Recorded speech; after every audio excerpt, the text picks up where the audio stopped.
So what's the solution? So how do we get there? Well, here's the thing. We got to recognize that wealth is intergenerationally created.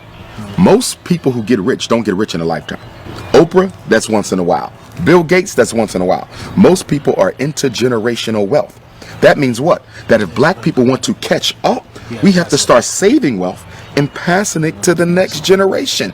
Our biggest problem ain't that we're splurging. Is that every time we splurge, we're stealing from our descendants. You're giving them no inheritance to get started with.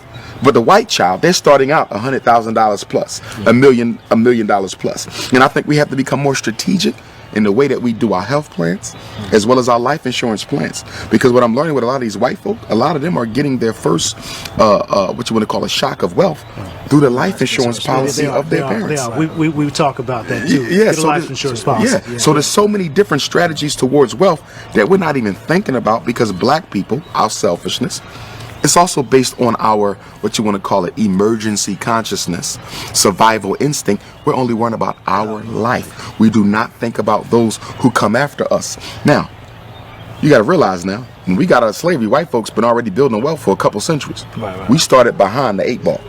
Okay? So you got to play catch up. How do you catch up with somebody who's 100 yards in front of you? You have to run faster than they are. That means we have to sacrifice our spending habits more than everyone else in order to catch up.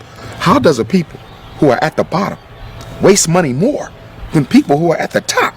So not only are you not catching up, you're not even thinking about it, trying to catch up.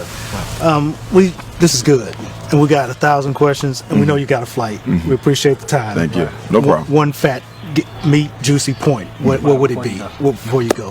I would say that we have to build our own schools.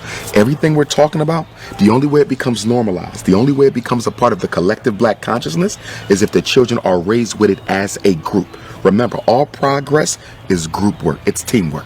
That means we need all the children in Jackson to be taught the principles of financial empowerment.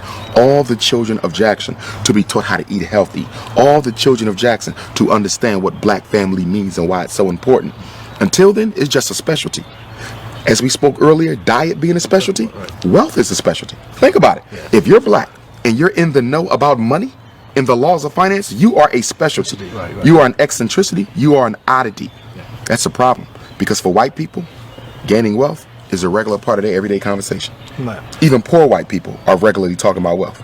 Black people don't discuss wealth at all. We have to move it from the marginalized status it has and make it a mainstream topic of conversation. Is there an answer? I know you can't just drop a 2-second answer. No. Here's what I would say with the unity. Again, unity has to be incorporated into the collective consciousness, which means children have to be socialized to unite with one another. Remember, our kids are socialized to disunite.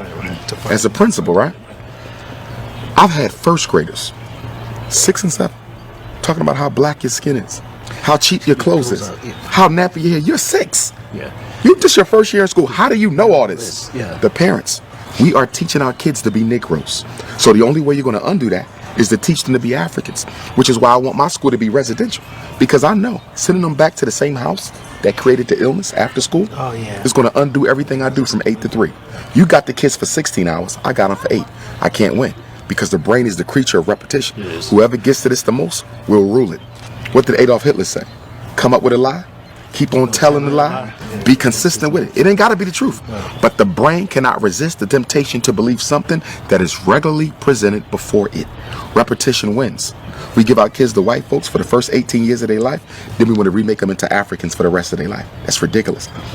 The formidable years of conditioning is birth to 12. The formidable years of conditioning is birth to 12. We give that to white people.